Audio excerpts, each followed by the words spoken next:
L'école polytechnique a été créée en 1973 par le président Léopold Sédar Senghor avec la coopération canadienne. L'école comptait à l'époque deux départements, un département de génie civil et un département de génie mécanique. Aujourd'hui, au niveau de l'institution, nous avons un département de génie civil qui a été consolidé. Nous avons un département de génie électromécanique, un département d'aéronautique et un département d'informatique et de télécommunication.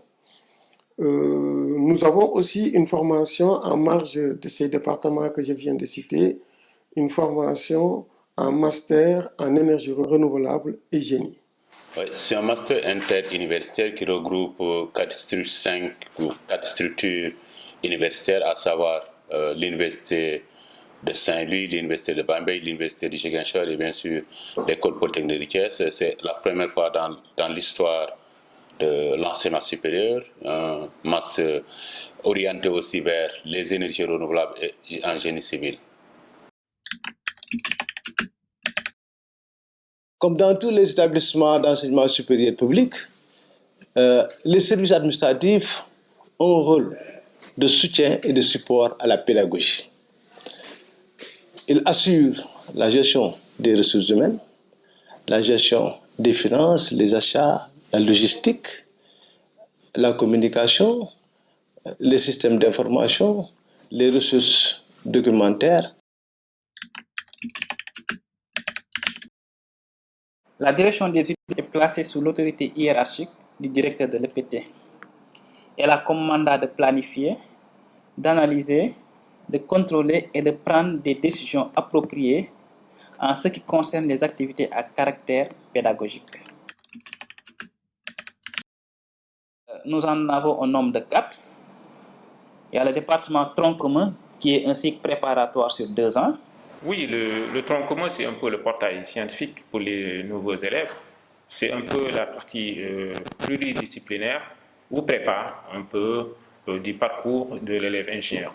C'est là qu'il va encore faire beaucoup de sciences fondamentales, c'est-à-dire beaucoup de mathématiques, de physique, de chimie, des sciences de l'ingénieur, des langues, de la gestion aussi, et du management, aussi des ateliers.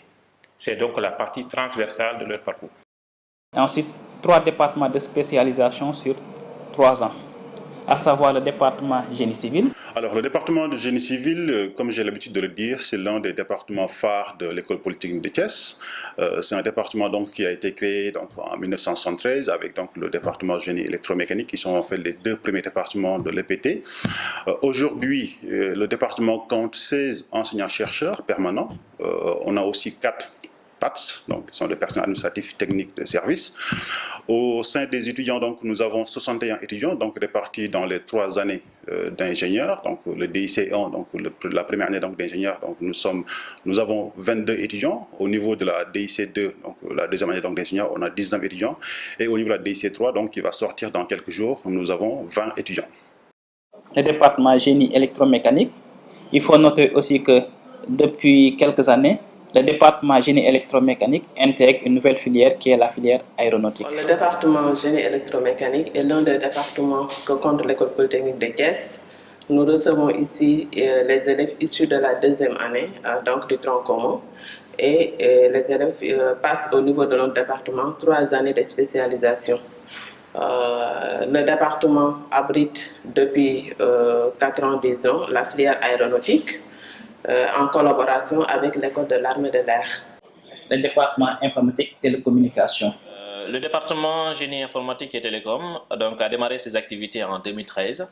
Et donc, cela, c'est suite à une volonté de l'EPT en fait, de faire évoluer son offre de formation et son plateau scientifique et technologique vers des domaines nouveaux, porteurs, tels que les TIC. À côté de ce département, la direction des études est aidée dans ses missions par 2 services, que sont le service de la scolarité, qui gère tout ce qui est étudiant, depuis l'inscription jusqu'à la sortie. Il y a aussi le service de l'imprimerie qui s'occupe de tout ce qui est reprographie. Oui, notre objectif fondamental, en fait, c'est d'asseoir un socle scientifique solide qui devrait permettre à l'élève ingénieur de bien réussir son parcours au niveau des filières. Maintenant, au sein du département, donc, nous avons cette ligne de conduite d'excellence qui fait que ce département donc, a l'objectif principal donc, de former des ingénieurs donc, du génie civil généralistes donc, qui présentent donc, un bon équilibre entre donc, les connaissances scientifiques et technologiques orientées vers donc, les sciences de la construction. Alors la formation au sein du département aussi vise à doter donc à l'ingénieur de conception donc des compétences larges donc basées donc sur la complémentarité des connaissances pluridisciplinaires scientifiques et techniques donc qui relèvent en fait du domaine du génie civil. Le département du génie informatique et télécom, à l'instar des autres départements, est aussi dans la formation d'ingénieurs de conception polytechniciens autour des métiers de l'informatique, avec une signature particulière qui est portée vers des métiers nouveaux autour de l'IA, autour du big data, autour du machine learning, du deep learning, ainsi de suite. Mais ce qu'il faut retenir, c'est que nous avons un profil noyau autour du développement logiciel, porté sur ces axes-là que je viens de citer, mais aussi sur le cloud, sur la sécurité. Le département génie électromécanique a pour objectif de former des ingénieurs généralistes présentant un bon équilibre entre les connaissances technologiques, scientifiques et systèmes. L'objectif de notre programme d'études est de former des ingénieurs de conception de haut niveau au service du développement durable, enracinés dans la tradition d'excellence, ancrés dans les valeurs sénégalaises et ouverts au monde. La formation vise à doter l'ingénieur de compétences larges basées sur la complémentarité des connaissances pluridisciplinaires, scientifiques et techniques qui relèvent du génie électrique et du génie mécanique.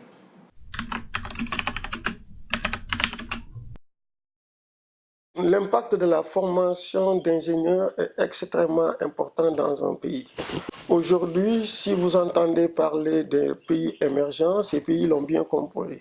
Que ce soit l'Inde, que ce soit la Chine, je crois que les gens ont pu investir sur la formation d'ingénieurs, et même en Europe aussi de manière générale.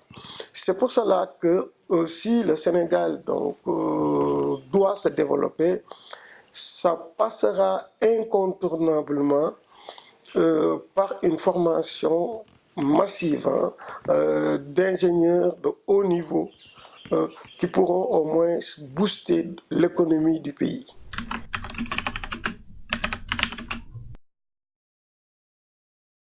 Depuis sa création, l'école a formé 1473 ingénieurs de conception répartis entre les différents départements que sont le département génie électromécanique et l'aéronautique. Et de 668 si on inclut la promotion de cette année qui est de 13.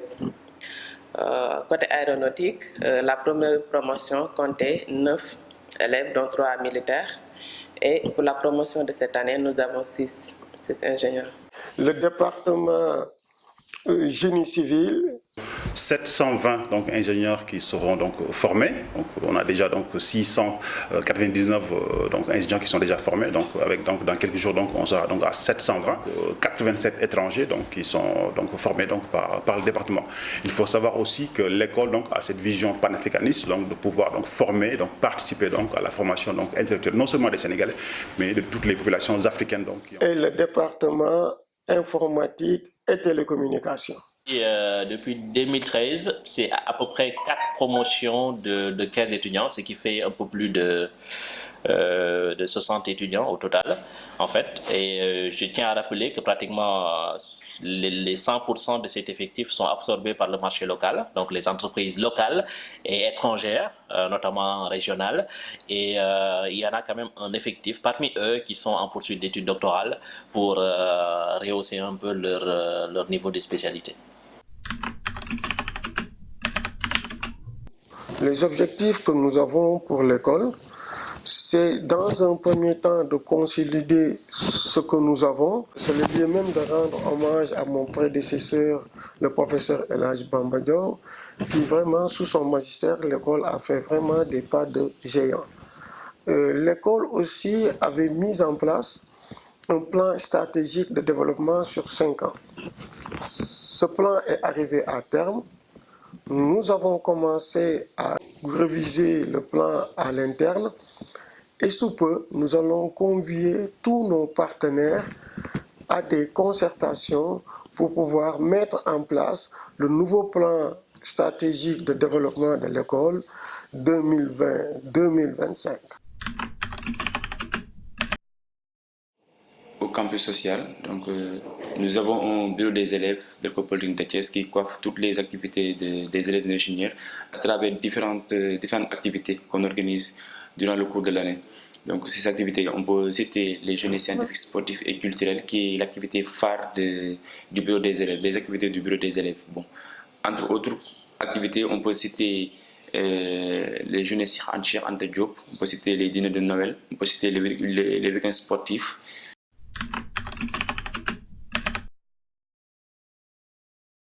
Nous remercions l'ensemble de nos partenaires qui nous accompagnent dans la mission que l'État sénégalais a bien voulu nous confier. Nous remercions en particulier notre ministère de tutelle, qui est le ministère de l'Enseignement supérieur, de la Recherche et de l'Innovation. Nos remerciements aussi vont à l'ADEPT, qui a déjà initié un travail de réfection de salles de classe et de l'amphithéâtre F9. Je ne saurais terminer sans pour autant remercier le parrain, M. Abdourahmane Diop, le président Mathiam du groupe G30, qui nous ont beaucoup soutenus pour la réussite de cette cérémonie. Je remercie vraiment tout le monde.